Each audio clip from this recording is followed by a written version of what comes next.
ఈ మధ్యకాలంలో తెలంగాణలో విపరీతమైన చర్చ జరిగిన వాటిల్లో ఒకటి ఎస్పి బాలసుబ్రహ్మణ్యం విగ్రహం మీద. ఎస్పి బాలసుబ్రహ్మణ్యం విగ్రహం పెట్టడాన్ని ఎవరు వ్యతిరేకించలేదు, కానీ రవీంద్ర భారతిలో పెట్టడాన్ని చాలామంది తెలంగాణ వాదులు వ్యతిరేకించారు. ఎందుకంటే తెలంగాణకి సంబంధించిన పాట పాడమన్నప్పుడు ఆయన పాడలేదు కాబట్టి తెలంగాణ శాసనసభ ఎదురుగా తెలంగాణ అమరవీరుల స్తూపానికి దగ్గరగా ఉన్నటువంటి రవీంద్ర భారతిలో ఆయన విగ్రహం ఉండొద్దు అనేది తెలంగాణ వాదులు చెప్పినటువంటి మాట. చాలా స్పష్టంగా ఎస్పి బాలసుబ్రహ్మణ్యం విగ్రహాన్ని మీ సినిమాలకి సంబంధించిన ఏదైనా ఆఫీసులలో పెట్టుకోవచ్చు, ఫిల్మ్ ఛాంబర్ లాంటి వాటిలలో పెట్టుకోవచ్చు, కానీ రవీంద్ర భారతిలో పెట్టొద్దు అనేది. తెలంగాణకి సంబంధించినటువంటి కవులు కావచ్చు, కళాకారులు కావచ్చు, రచయితలు కావచ్చు, ఇట్లా చాలామంది ఉన్నప్పుడు వాళ్ళ విగ్రహాలను రవీంద్ర భారతిలో పెడితే బాగుంటుంది, కానీ ఈయన విగ్రహాన్ని రవీంద్ర భారతిలో పెట్టడాన్ని ఎట్టి పరిస్థితుల్లో ఒప్పుకోము అనేది తెలంగాణ వాదులు చాలా స్పష్టంగా చెప్పిర్రు. ఇంకొక అడుగు ముందుకేసి ఒకవేళ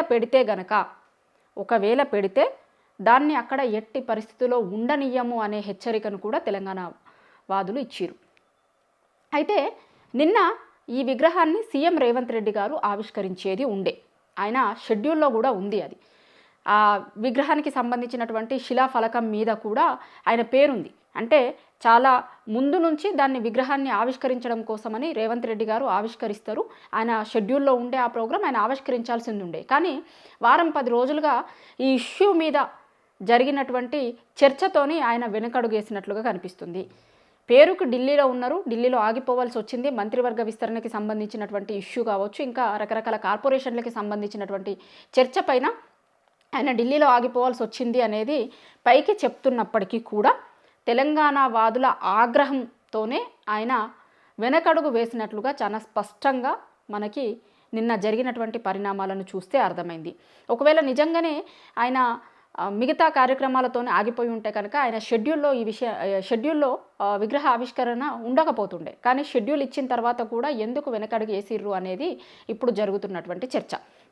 ముఖ్యంగా కాంగ్రెస్ అధికారంలోకి వచ్చిన తర్వాత 2 ఏళ్ల నుంచి తెలంగాణలో వేరే ప్రాంతం వాళ్ళకి సంబంధించినటువంటి విగ్రహాలు పెట్టడం మీద విపరీతమైనటువంటి చర్చ జరుగుతుంది తెలంగాణ వాదులలో. మళ్ళా ఒకసారి ఆ కల్చర్ పెరుగుతుంది అనేటువంటి చర్చ జరుగుతుంది. ఎందుకంటే జూబ్లీహిల్స్ ఎన్నికల సందర్భంలో కూడా జూబ్లీహిల్స్లో ఎన్నికల సందర్భంలో ప్రచారంలో సీఎం రేవంత్ రెడ్డి గారు అక్కడ ఎన్టీఆర్ విగ్రహం పెడతాము అని చెప్పిందన్న, దాని తర్వాత పెట్టినటువంటి కొంతమంది విగ్రహాలు, ఇప్పుడు ఎస్పి బాలసుబ్రహ్మణ్యం విగ్రహం.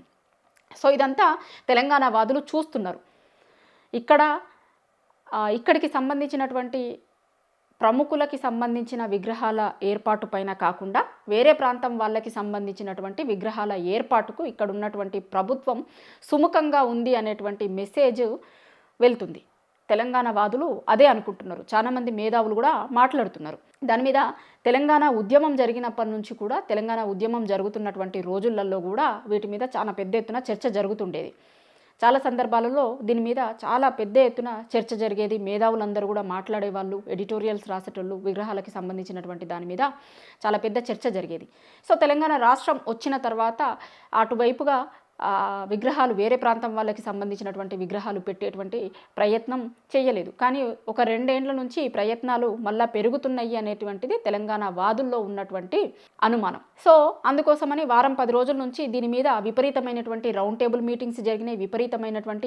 విపరీతంగా మేధావులు మాట్లాడిరు. అన్ని రకాల సెక్షన్స్ అందరూ కూడా మళ్ళీ ఒకసారి ఏం అవసరం వచ్చింది, ప్రభుత్వం ఎందుకు తెలంగాణ సమాజానికి వ్యతిరేకంగా ప్రభుత్వం వ్యవహరిస్తుంది అనేటువంటి చర్చ తెలంగాణలో చాలా పెద్ద ఎత్తున జరిగింది. నిజానికి వారం 10 రోజుల నుంచి జరుగుతున్నప్పుడు ప్రభుత్వం వైపుగా ఉన్నటువంటి వాళ్ళు ఎట్టి పరిస్థితుల్లో పెడతాము మేము, అది రేవంత్ రెడ్డి గారే ఆవిష్కరిస్తారు అనేటువంటి ఫీలర్స్ ఇచ్చిరు. కానీ చివరిగా రేవంత్ రెడ్డి ఆవిష్కరించకపోవడం అనేది ఖచ్చితంగా తెలంగాణ వాదులు సాధించినటువంటి విజయంగానే తెలంగాణ వాదులు అనుకుంటున్నారు. ఎందుకంటే పొద్దున్న నుంచి కూడా సీఎం రేవంత్ రెడ్డి ఆ విగ్రహాన్ని ఆవిష్కరించేందుకు వస్తాడు అని హెచ్చరించినటువంటి తెలంగాణ వాదులు ఎవరైతే ఉన్నారో వాళ్ళందరినీ హౌస్ అరెస్టులు చేసిరు. వాళ్ళందరినీ ఎక్కడికక్కడ రవీంద్ర భారతి చుట్టుపక్కల రానియకుండా చాలా పెద్ద ఎత్తున పోలీసులు భారీ బందోబస్తు నిర్వహించారు. ఎందుకంటే సీఎం రేవంత్ రెడ్డి గారు వచ్చి అక్కడ ఆ విగ్రహాన్ని ఆవిష్కరిస్తారు కాబట్టి. కానీ తెలంగాణ వాదులు చేసినటువంటి హెచ్చరికలకు, తెలంగాణ వాదులు చెప్పినటువంటి దానికి రేవంత్ వెనకడుగు వేసినట్లుగా కనిపిస్తుంది. ఢిల్లీలోనే ఆగిపోయినాడు కాబట్టి ప్రభుత్వం నుంచి వేరే వాళ్ళు ఆవిష్కరణకి వచ్చిర్రు. సో ఓవరాల్గా చూసినప్పుడు ఏమనిపిస్తుంది అంటే విగ్రహాలకి సంబంధించినటువంటి ఇష్యూ మీద తెలంగాణ వాదులలో విపరీతంగా చర్చ జరిగింది. గతంలో తెలంగాణ తల్లి విగ్రహానికి సంబంధించినటువంటి ఇష్యూలో కూడా తెలంగాణ తల్లి విగ్రహ మార్పు పైన కూడా తెలంగాణ వాదులందరూ అసంతృప్తి వ్యక్తం చేసిర్రు. పేదగా ఉండాల్సినటువంటి అవసరం ఏముంది తెలంగాణ తల్లికి, కిరీటంతో ఉంటే వచ్చినటువంటి ఇబ్బంది ఏముంది అనేది కూడా తెలంగాణలో ఉన్నటువంటి ఒక మేధావి సెక్షన్ మాట్లాడింది. ఇక బీఆర్ఎస్ పార్టీ లాంటి వాళ్ళు అయితే అసలు అది తెలంగాణ తల్లి కాదు, కాంగ్రెస్ తల్లి, మేము మళ్ళీ అధికారంలోకి వచ్చిన తర్వాత దాన్ని తీసి గాంధీ భవన్కి పంపిస్తాము అనేటువంటి మాటలు కూడా బీఆర్ఎస్ పార్టీ వాళ్ళు చేసిరు. తెలంగాణ వాదులైతే చాలా స్పష్టంగా తెలంగాణ తల్లి కిరీటాలు పెట్టుకొని ఉంటే, నగలేసుకొని ఉంటే వచ్చేటటువంటి ఇబ్బంది ఏముంది, పేదగా తెలంగాణ తల్లిని చూపించాల్సినటువంటి అవసరం ఏముంది అని ఆ రోజే చాలామంది మేధావులు ప్రశ్నించారు. సో తెలంగాణ తల్లి విగ్రహం విషయంలో కూడా చేసినటువంటి తీరు, ఇప్పుడు మళ్ళీ ఒకసారి ఎస్పీ బాలసుబ్రహ్మణ్యం విగ్రహం విషయంలో జరుగుతున్నటువంటి చర్చ, జరుగుతున్నటువంటి రచ్చ అన్నింటితో సీఎం రేవంత్ రెడ్డి వెనకడుగు వేసినట్లుగానే కనిపిస్తుంది. తెలంగాణ వాదులు చేసినటువంటి హెచ్చరికలకు తలొగ్గే ఆయన నిన్న విగ్రహ ఆవిష్కరణకు రాలేదు అనేది తెలంగాణ వాదులు మాట్లాడుకుంటున్నటువంటి మాట.